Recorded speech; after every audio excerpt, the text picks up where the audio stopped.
Welcome to your masterclass, The Intimacy Blueprint, How to Stop Feeling Anxious, Unloved, and Unseen in Your Most Important Relationship or Relationships. You may notice this struggle happening in more than one. And I am so excited that you're here learning this really foundational piece to creating advanced relationship. And my name is Jenny Morrow. This is my passion to have and create advanced relationship in my own life and to share it with all of you. And this really is a foundational piece. It's the first thing that I go into with most of my private clients. And it's something I go back to over and over and over in my own life to really understand how to create more and more of what I really want in my most important relationships. And so I'm just really excited that you're all here joining me today. So I'm going to start with a few questions. Do you ever believe that if your partner would do or be something different, then you could have the relationship that you really want? Do you ever feel trapped, like nothing you do is right in your partner's eyes, or that you have to be perfect in order to be loved? Do you find yourself in frustrating patterns of conflict with someone you love? Do you ever hide who you, quote, really are with people that matter most in order to preserve something? Do you wonder why the efforts that you're making in your important relationships aren't paying off? Do you ever feel lost and confused about how to create the relationship you really want? And do you ever feel like a victim in your love life? If so, welcome. You are in the right place. We are going to be talking about the truth. We're going to talk about the truth about why you're struggling in a relationship experience and how you can stop feeling anxious, unloved, and unseen in your most important relationships and begin getting all of the love, support, commitment, attention, affection, joy, fun, freedom, all that you really want. So, why is the intimacy blueprint so important? This is the blueprint that I began creating nearly 12 years ago when I began working with clients, and it's the foundation. It's really the map and the framework. It's an overarching view of how intimate relationship works. So it really is, like I said, it's the foundation of all the work I do as I'm working to develop advanced relationship in my own life, and it's the foundation and the framework for the work I do with all of my clients. So the intimacy blueprint will show you what's happening and what's possible. Like I said, it's like a map, and through it you get a chance to see where you're at and where you can go. And this creates greater understanding and allows you to focus your efforts on what will really get you where you want to go. So let's get into it. First, I want to talk about how I began putting this blueprint together.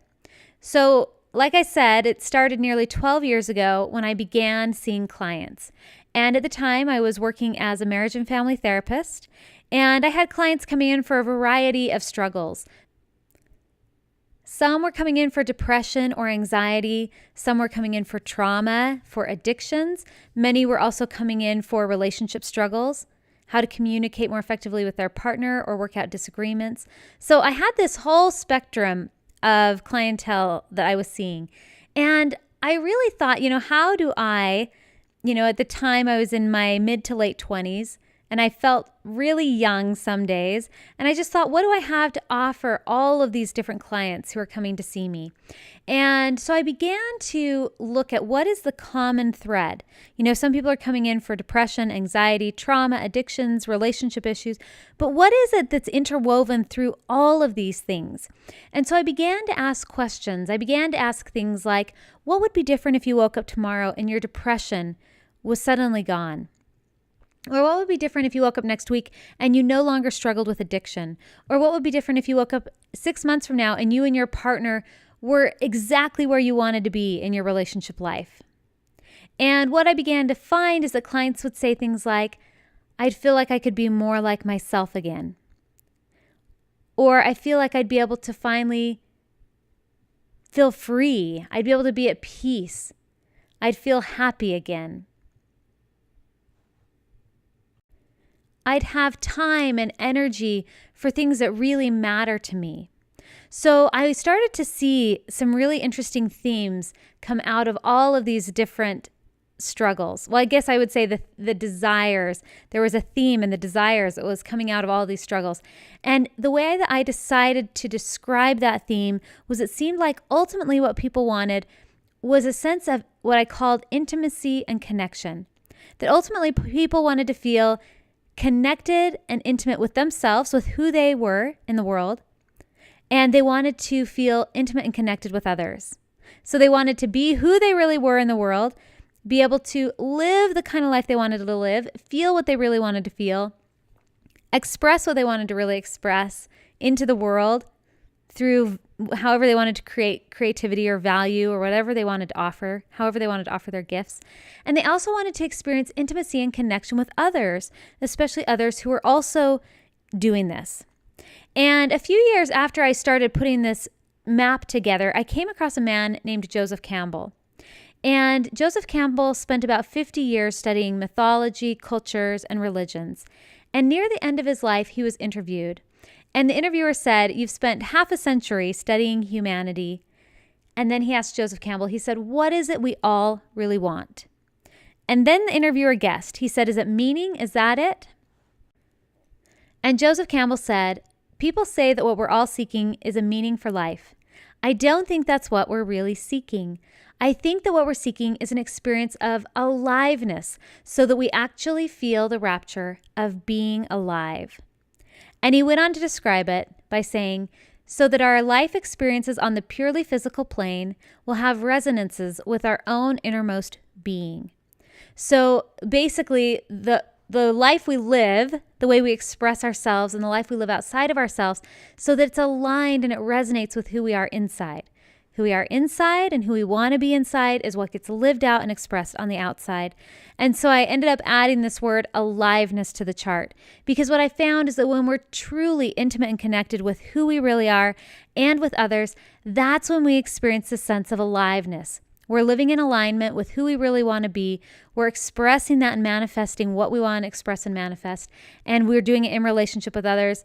That's it. That's what it is that it seemed like over and over people were telling me they really wanted. So this is the true benefit of intimacy and connection when we are showing up in the world as who we really are and connecting with others as they really are. We experience this experience of aliveness. And it is from there that we create more and more of what we truly want. I've found that there are two ways we go about seeking this experience of intimacy and connection and this aliveness. The first and most natural way is that we show up as the authentic self. And we see this with little children, especially with babies. They just are who they are. If they're sad, you know it. If they're mad, you know it. If they're excited, you know it. We show up in life and we are who we are. We experience what we experience, and to the best of our ability, we express what we experience. And what starts to happen, usually before we're even verbal, is that we start to pick up very subtle cues from our caregivers, our teachers, our pets, our peers, our siblings. We start to pick up very subtle cues that certain parts of us aren't as acceptable as other parts of us. And when any part of us is betrayed or rejected, whether it's real, whether someone really is like avoiding eye contact, like, "Oh, I don't like that part of you," or we're actually getting some kind of forceful attempt at, trying to resist a part of us or saying a part of us is bad or shouldn't be there, or whether we feel mom or dad's arms tighten, as a baby we're maybe crying or screaming. We pick up these subtle cues. We're wired for this intimacy and connection. We're wired to stay close to our tribe. And if we have any kind of sense that someone might reject us, we come over here and we start to mask. And there are two sides of masking. And before I go into that, I really want people to understand this does not mean that our parents, our caregivers, our pets, our teachers, our siblings did anything wrong, right? People are doing the best that they can moment to moment. That's my own perspective. But we all resist certain things in others. I've been working on this very consciously now, this blueprint I've been working on in my own life, and I still will see things in other people sometimes and I resist them, right? I will get defensive, or I'll take things personally, or I will feel aversion, right? Like, oh, I don't like seeing that in you, in someone I love or someone I care about.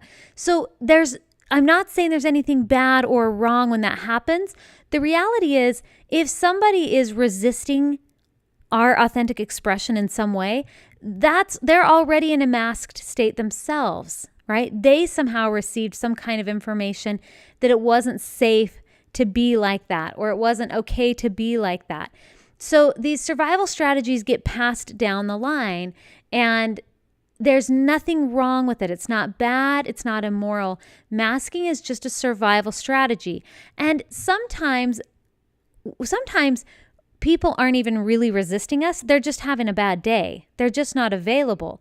And so we might sense that someone doesn't like something about us. And then when we check in, we find that they actually feel very neutral about it. Or maybe they even like that part of us, but they just weren't able to express that in that moment. Something else was going on for them. So, sometimes that can happen as well, where we can sense that maybe something about me is not okay. Because again, we're wired to make meaning out of everything we're picking up moment to moment. So if I share something with my partner and he doesn't respond to me, I'll sometimes create a story about what that means. So one of the things I've learned to do is I've learned to ask him to share impact. I've learned to ask him to share, what impact did it have on you when I just said what I said? Right? And that's a way that I can check in and find out what's the truth about what just happened there. Is he silent because he's having a reaction to me? Or is he silent because his mind is paying attention to something else that he's thinking about? So there's, this whole piece has just layers that can pop up. But whether it's real or perceived, most of us move over to masking when we sense that something we're doing or saying or being is in some way not acceptable to another, or that they're feeling averse to it, or they're having some kind of, quote, negative reaction. So there are two sides of masking. One side of masking is what I call the passive side. And this is where we pretend, we ignore, we deny, hide, stuff, we bury, we sweep things under the rug, right? So if we sense some part of us is not okay, we come over to the masking, and we may go into a passive stance. The other side of masking, which is like the other side of the coin, is the aggressive stance. And here we attempt to fix, control, coerce, manipulate, blame, push change, right? Here's where we see kind of like the rebelliousness that can come out. This aggression can come out in a lot of ways. It can come out in, quote, benevolent looking ways, where we're trying to get someone to do something we think that they should do so that they'll finally be happy and healthy and saved. Or we may be aggressive in a darker way, where it looks more violent. So there's a lot of aggression, has a lot of aspects to it. Okay, sometimes again it's coming from a benevolent or what we call a light intention. Sometimes it's coming from a darker side. But either way, it's still a mask. And the way I describe it, like I said earlier, is that masking is a survival strategy. There's nothing bad about it. There's nothing wrong about it. It doesn't make us immoral.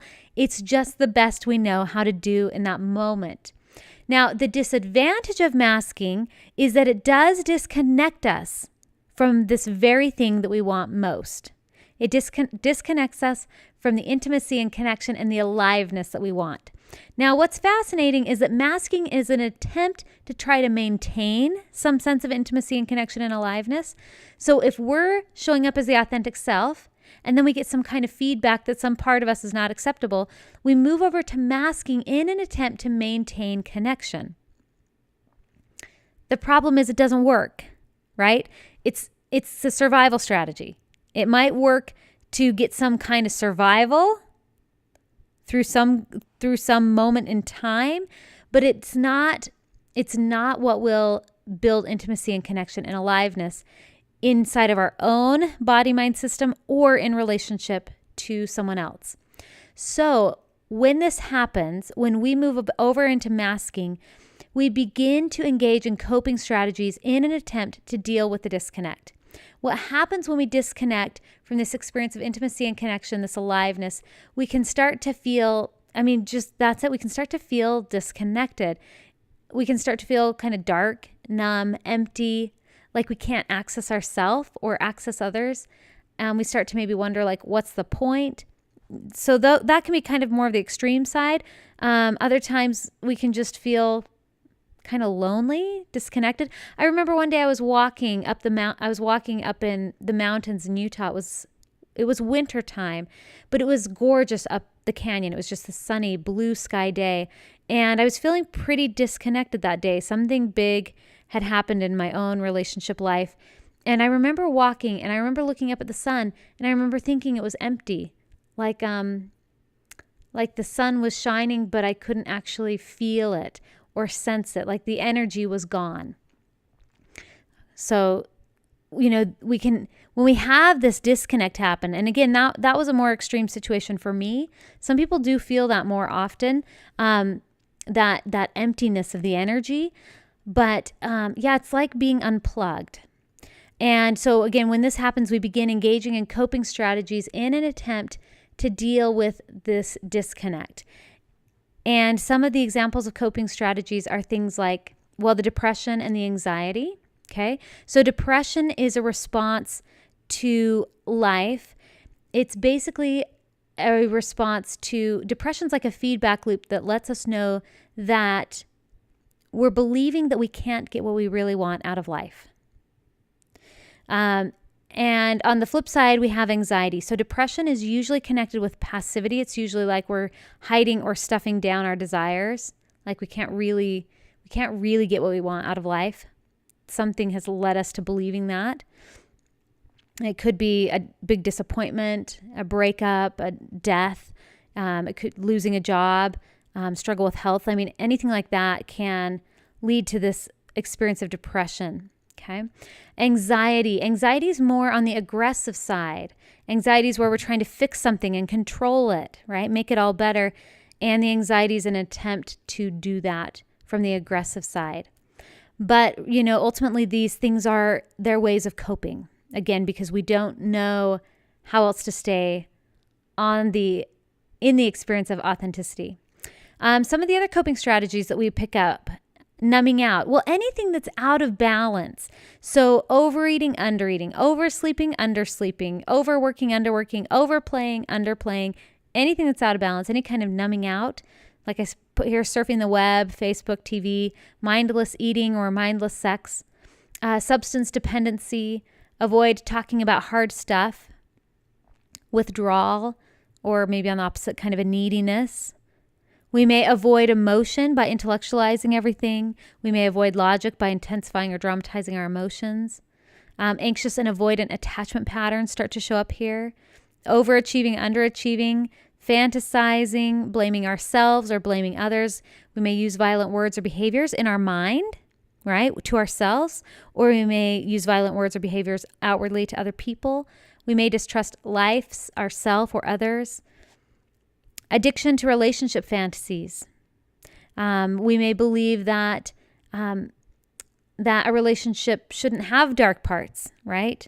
And we can believe that we can start to look around at other people and think if we were just with someone else, we'd finally be able to get the relationship we want. OCD, perfectionism. We may find ourselves often feeling angry and not able to release that or work through it. White lies. Or big lies, or needing to take high risks to feel alive, religious fanaticism, saying yes to everything or hard to say no, people pleasing, feeling or acting prideful or judgmental, believing that we're worse than others or better than others, distorted thinking or thinking errors, attention seeking. So these are just some examples. There's a million plus, I'm sure, coping strategies in the world. But the idea here is that coping strategies are survival strategies. They are not effective for creating more of what we really want. And when we're over in these coping strategies, trying to deal with disconnect, and we're not able to move it back over to the other side, again, this can lead to depression, anxiety, addictions, and over time, even physical and mental illness. It's just so stressful on the body, mind system, and on the nervous system to be in this experience of masking. So you can see here kind of how this whole left side of the chart works, right? If some part of us has been betrayed or rejected, whether real or perceived, whether by someone outside of us or whether it's in our own mind, whether we've done it to ourselves, either way, we move from that authentic self over into the masking in an attempt to survive, maintain some sense of connection. Again, we're wired for this. Evolutionarily, it was really important to stay connected to our tribes. That's where we would get shelter, food, especially as a young person. So I think we really have been wired to watch for very subtle cues that things are or aren't okay to those who take care of us, especially. And so when this happens, when we move over into the masked state, we can either take on a passive stance or an aggressive stance. And what I find is if one side of the coin is present, so is the other. So, for example, you may be passive on the outside, maybe like stuffing things down, pretending you're fine if you aren't, hiding certain desires, but maybe being aggressive on the inside. So maybe saying in your mind, what's wrong with me? I'm such an idiot, or what's wrong with them? So we can be aggressive on the inside in our mind and passive on the outside.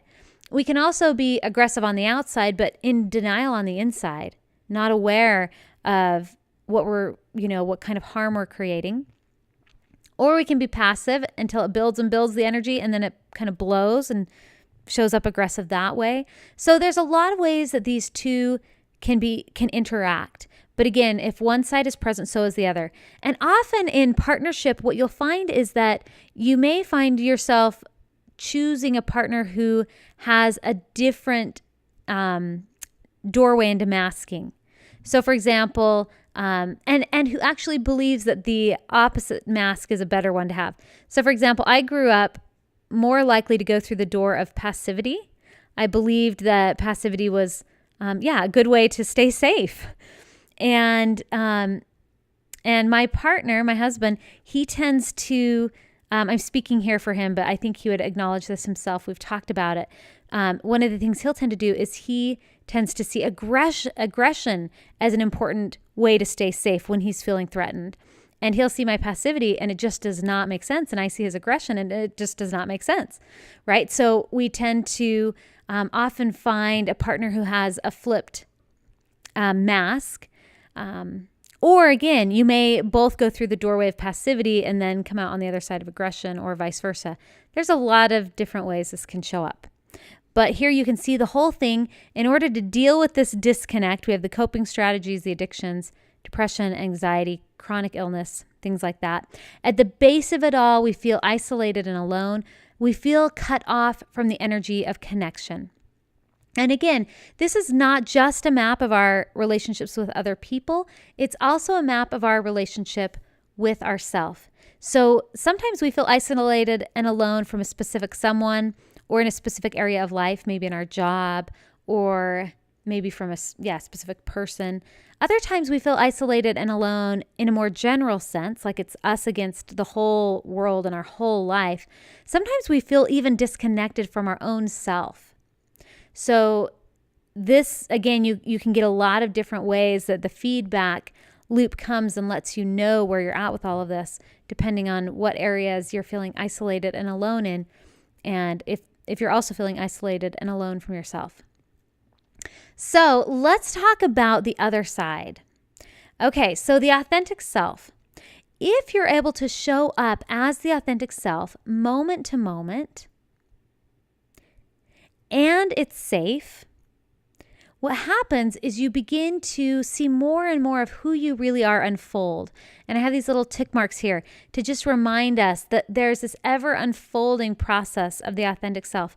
Every day we can see new parts of ourselves show up. New gifts, new abilities, new emotions.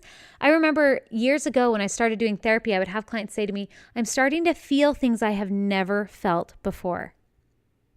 So there's this ever potential expansion and deepening in terms of who we really are that can keep showing up to ourselves and in our relationships. And when we're able to show up as who we are moment to moment and it's safe, we start to experience what I call vulnerability or safe vulnerability. And it is this vulnerability when it's safe to be who we are and show up as who we are moment to moment, we experience this enlivening feeling, and it really powers up the energy of connection. So it leads us back up to that experience of intimacy and connection. And then from there, if we're able to experience our next level of authentic self, we feel the vulnerability again, and it powers up this experience of intimacy and connection. And it's just kind of this charge, this ever-moving energy that we can experience. And really, it's in this place that we are able to be more creative, more innovative, and more of who we really are. So one important question that I have faced with clients is, what if it's not safe for me to show up as the authentic self? Okay, what if it's not safe for me to show up as the authentic self? And it was interesting because for the first few years that I had this chart, I'd meet with couples, and often they would come in and they might both be in the masked state initially, in kind of a defensive or self-protective, self-preserving kind of stance. And maybe as we'd get into the session, one of them might start to feel a little bit more safe. So they might start to move over to the authentic self, maybe start to express a little bit more vulnerably, more honestly. But what would happen is if the other partner was still in the masked state and was feeling threatened and responded to their partner's movement over to the authentic self, if the one in the masked state, responded with some kind of passivity or aggression, then often the other partner who was making their way over to the authentic self would just flip back into masking. And so I started to wonder, what do we do if it's not safe? And I added one more piece to the chart, and it was boundaries. So boundaries are the gatekeeper of the authentic self. And the way I describe boundaries is that boundaries are for us, about us.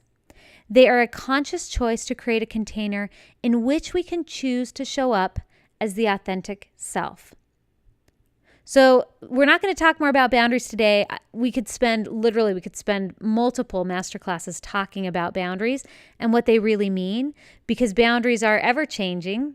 They grow and change with us. And the closer we get to who we really want to be in the world, the more important boundaries become. Often people think that the closer you get in a relationship, the less boundaries you need. And I found it's just the opposite. The closer we get to ourselves, or the closer we get to someone we love, the more boundaries become essential, right? Because they become a gatekeeper. They're like the protector of the relationship. They're the protector of our relationship with ourselves. They're the protector of our relationship with another person. And they're hugely important. So we won't talk more about it today, other than that I wanted you to see how it fits into this whole chart. So this is how we maintain our authentic self when it does not feel, quote, safe, right? Boundaries, again, they're a conscious choice to create a container in which to choose to show up as the authentic self. This can look like a lot of different things. And sometimes I hear people over in the masked state saying, well, I've got this boundary and this person's crossing this boundary.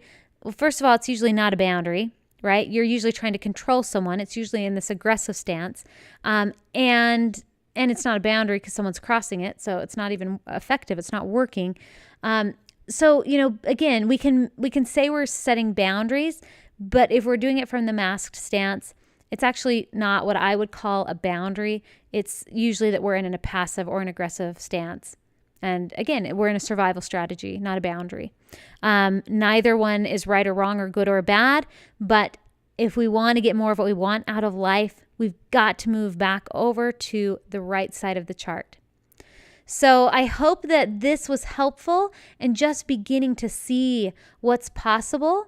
Maybe you're able to identify where you are right now in a certain area of life, in a certain relationship. It's okay to move around the chart. Sometimes I'm partly in my masked state and partly in my authentic self, or I'm totally in one or I'm totally in the other. And, there is no right or wrong here. This map is just to help us identify where we are so that we can start moving back over to the authentic self. And so, I've taken all of the coaching models I've learned, all of the therapy models I've learned, and I've distilled what I've seen in every single model into 4 essential steps for moving from masking back over into the authentic self. So if you're curious to know how to move from masking back to the authentic self, go to www.advancedrelationshipacademy.com for information on private mastery coaching and the Relationship Mastery Inner Circle. Also there you can find access to the podcast, tons of great resources. So go get all of the support you need, all of the community you need, all of the information that you need to create the kind of life that you really want. And here's to lighting up your life and sharing it with others. I will talk to you soon.